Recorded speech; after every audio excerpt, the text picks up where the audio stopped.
Fala, Enemzeira, a gente está aqui para mais uma questão comentada do Enem, agora abrindo uma playlist sobre Guimarães Rosa, um dos autores mais emblemáticos da literatura brasileira. Esse é o primeiro episódio. Para mim, Guimarães Rosa, autor de um dos livros mais importantes para mim, opinião, tá, gente?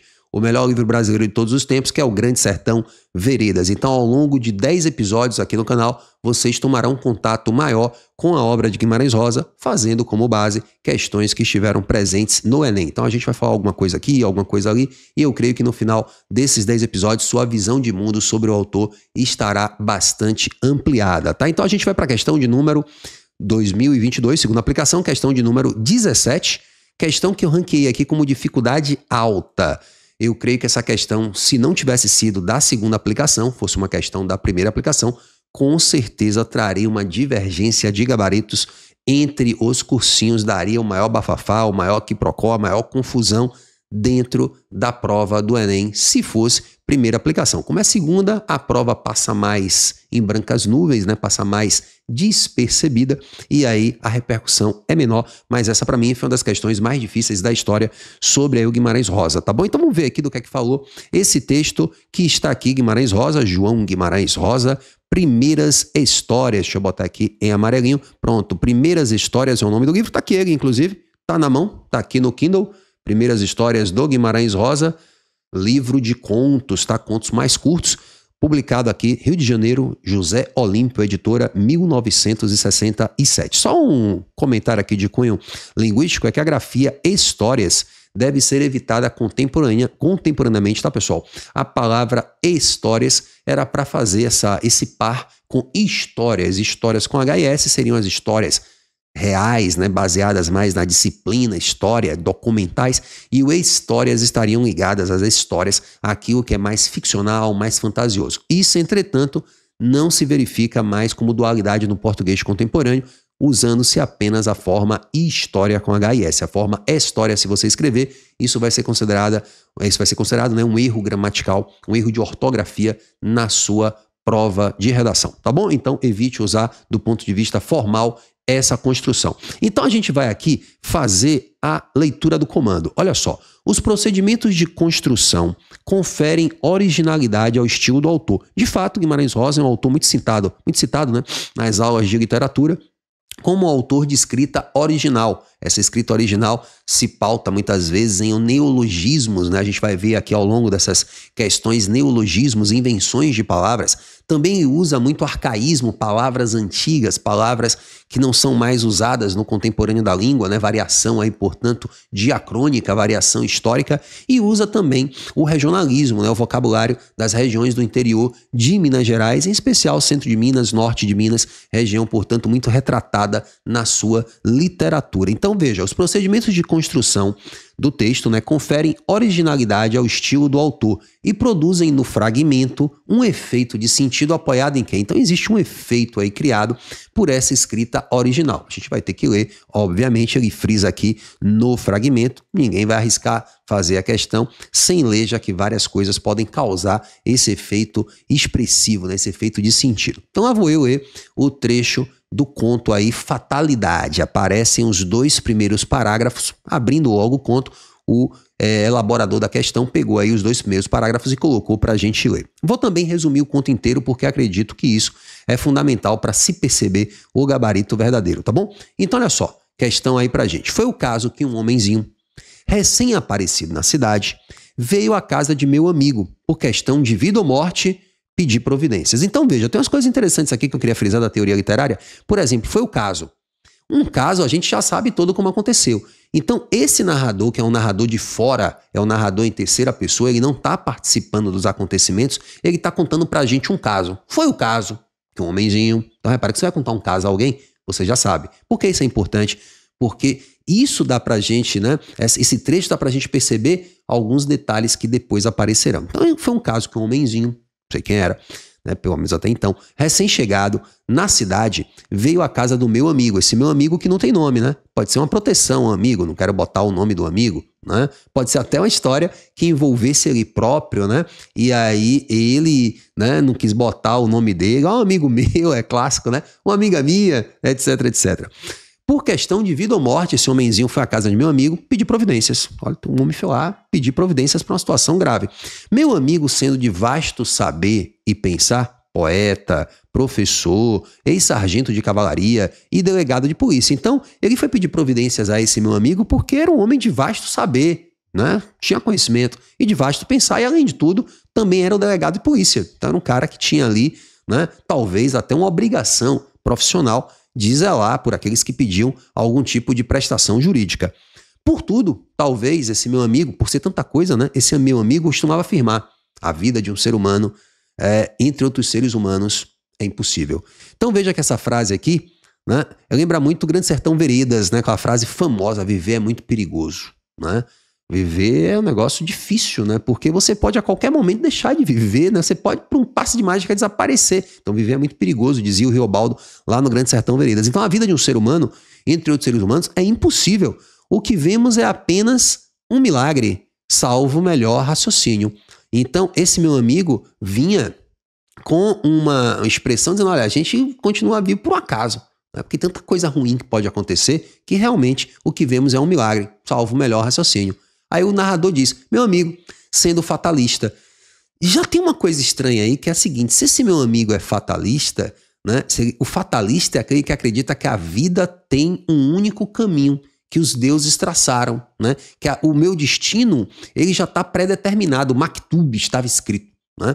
Então, esse fatalismo é essa crença de que a gente não pode mudar muito o nosso destino, porque ele já foi pré-determinado. Então, meu amigo, sendo fatalista. Vou grifar aqui para depois a gente comentar alguma coisa sobre. Na data e hora que o homenzinho chegou, né, estava-se em seu fundo de quintal, exercitando ao alvo com carabinas e revólveres revezadamente. Então, fazia mira em um, fazia mira com outro. Né? Meu amigo, há bom seguro de que no mundo ninguém jamais atirou quanto ele tão bem. Então, esse meu amigo é um cara dotado, né? Então, além de ser intelectual, atira tão bem, né, quanto ele. Segundo ele, não existe ninguém que atire melhor. No agudo da pontaria, quer dizer, na mira, tá? No agudo, naquela mira precisa e rapidez em sacar a arma. Isso faz parte do universo rosiano, tá? Você que nunca leu Guimarães Rosa pode estar estranhando, mas tem esse clima meio faroeste brasileiro. É o clima da jagunçagem, da violência nesse Brasil arcaico, nesse Brasil distante, né, das organizações que a gente poderia pensar da cidade grande, da lei. Então esse é o mundo da vingança, o mundo dos grupos de bandidos. Então esse universo rosiano está aí presente. Então esse meu amigo atirava muito bem no agudo da pontaria e na rapidez em sacar a arma. Gastava nesse exercício de fazer pontaria por dia uma caixa de balas. Então também não era uma coisa que ele fazia fugazmente, não, fazia sempre. E estava justamente especulando quando fazia a mira, né? Só quem entendia de tudo eram os gregos. A vida tem poucas possibilidades. Traz outra citação aqui, né? Que não tem como a gente averiguar se é uma citação de fato real ou se é uma citação de muitos candidatos no Enem, inventada da cachola, do cidadão e da cidadã. Então, só quem entendia de tudo eram os gregos. A vida tem poucas possibilidades. Fatalista como uma louça, meu amigo. Né? Então, mais uma vez, ele faz esse comentário sobre saberes do amigo, né? Fatalista como uma louça, meu amigo. Sucedeu nesse intervalo, nesse comenos, que o vieram chamar. Era o homenzinho que o procurava. Então, gente, tem aí o início do texto que se centra muito nesse meu amigo. Então, qual é o desenrolar aí da trama, pessoal? O homenzinho vai lá, é o José, a gente fica sabendo o nome dele, Centerhalf, que vai procurar o meu amigo porque ele está sendo perseguido, ele e a mulher principalmente, por um valentão dos sertões, o Herculinão.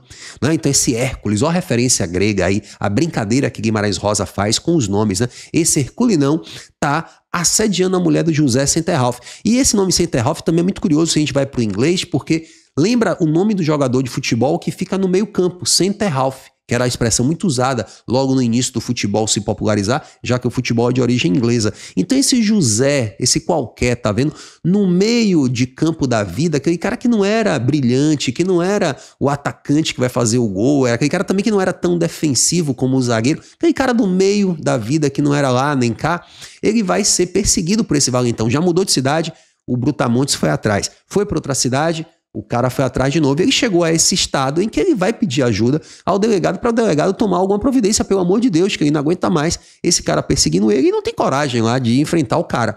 Então quando ele vai a esse quase que super-homem, né, que é o delegado, esse meu amigo que é conhecedor de tantas coisas, a gente vai ver que o delegado toma as dores para si, até pelo próprio cargo, né, que tem aí segundo o texto de delegado. E escolhe a arma, tá com a arma lá na mão, né, escolhe as armas e vai procurar o valentão com José na mesma hora. E dá até uma arma pro José. Quando eles encontram o valentão, os três vão sacar a arma ao mesmo tempo, né? O valentão percebe que o bicho vai pegar para ele. E aí o Zé também pega, o delegado também pega e o valentão também pega. E aí você diz, pô, o que é que vai acontecer? E aí, claro, esse delegado super poderoso, ninguém tem, gente, melhor pontaria, ele diz aqui, né? Ninguém tem um agudo da pontaria e uma rapidez em sacar a arma como ele. Vão 3 armas, né? São puxadas 3 armas. E um tiro vai atingir o Herculinão, acabando o motivo da história, né? Acabando a complicação da trama, que é esse valentão perseguindo o José Centerhalf. Então, a história está sendo contada pra gente, o narrador já sabe tudo o que aconteceu. E aí eu vejo também que meu amigo sendo fatalista, isso não era tão fácil de perceber numa leitura de Enem, de 3 minutos, que não é o conto inteiro. Então, quem fez a questão, talvez aí se influenciou pelo que leu do conto, pelo conhecimento que tinha da história. Porque quando ele diz meu amigo sendo fatalista, é ironia, tá? Porque o cara não morreu porque era o destino dele morrer naquele dia.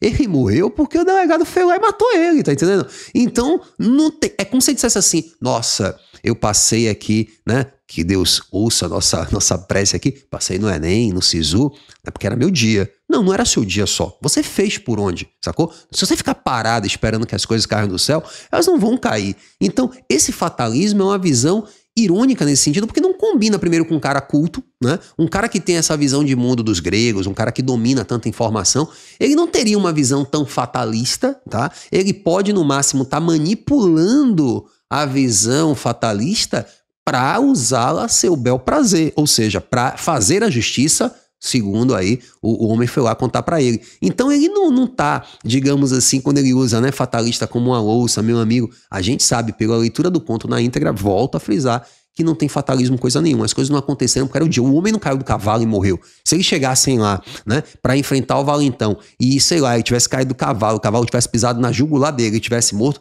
o cara ia dizer, tá vendo? Todo mundo aí tem sua hora. A gente nem precisou fazer nada, já aconteceu. Mas não é isso que acontece. O cara vai lá e mata a tiro. Então, o destino não aconteceu porque era destino. O nosso destino a gente inventa, tá? E nisso não tem fatalismo, a gente tem um antifatalismo. Então, meu amigo sendo fatalista, não é fatalista coisa nenhuma. E fatalista como uma louça, não. A louça vai ficar inteira o tempo inteiro. Mas se você jogar ela no chão, ela vai quebrar. Tá entendendo? O fatalismo da louça é esse. Ela é frágil, como a vida da gente é frágil, mas ela fica 200 anos se você conservar, tá bom? Vou ler as alternativas para que a gente possa ver item por item, tá? Já vai me deixando aqui nos comentários se você achou a questão difícil. Eu acho difícil, tá? Li o conto, reli, meditei, bati papo com pessoas, pedi para amiga ler, fiz aí uma pesquisa.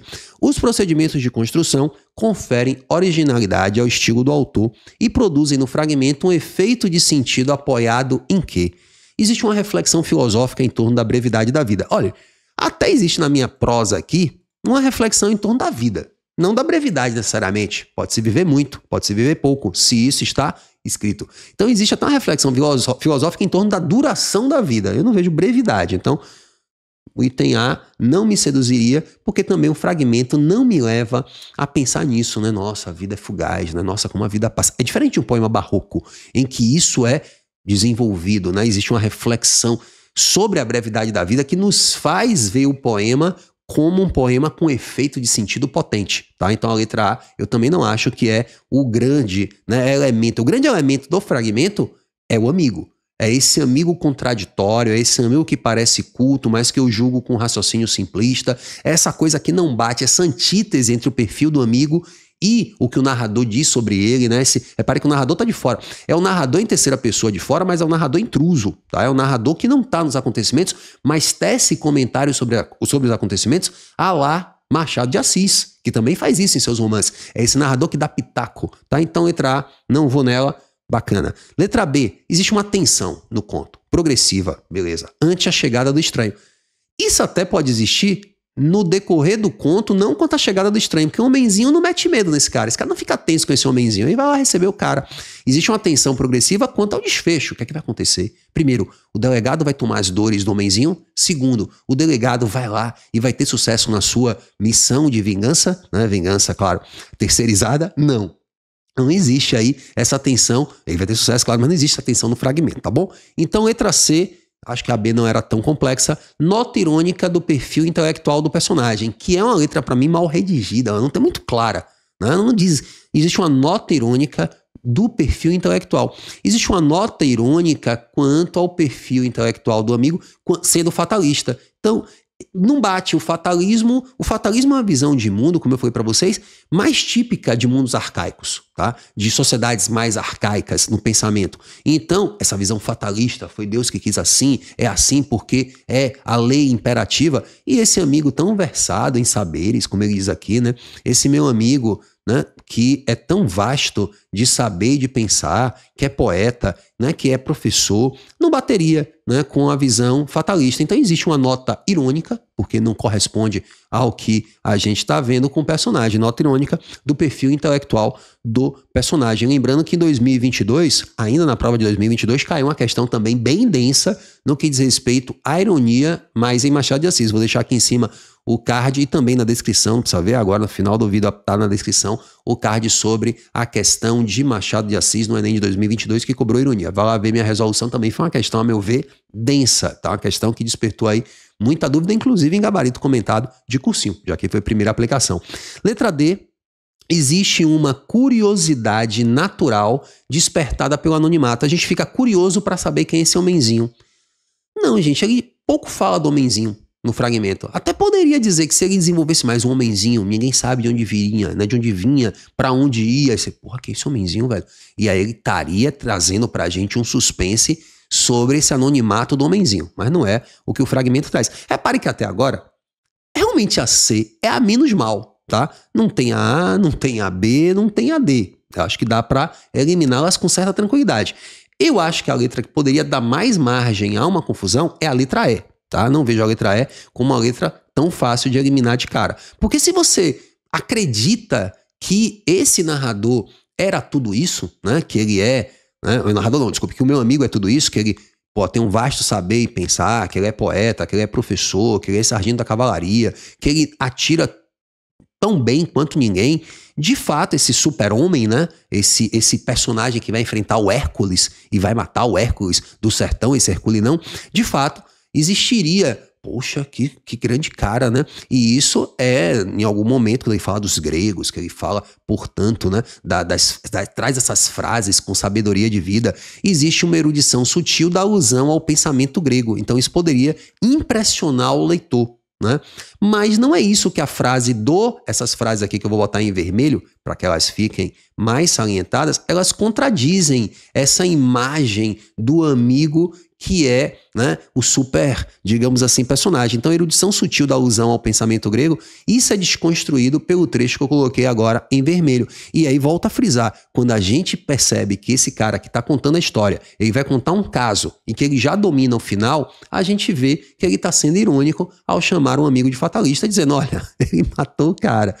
É fatalista esse meu amigo, né? Tem uma frase aí pronta para os episódios da vida, tá vendo? E aí a coisa fica mais delineada. Eu acho que é uma questão que muita gente vai procurar, né? Se você chegou aqui ao canal, né, na dúvida da questão, acredito aqui que nosso bate-papo serviu para que você pensasse, mas concordo, tá? E também não fica, aí tem muita gente que fica, nossa, com raiva do professor, porque discorda. Gente, é uma tentativa aqui de esclarecer para vocês aquilo que motivou a marcação do INEP. A questão não é minha, não fui eu o elaborador da questão, valeu? Então agora, queria fazer aqui 3 pedidos para que você...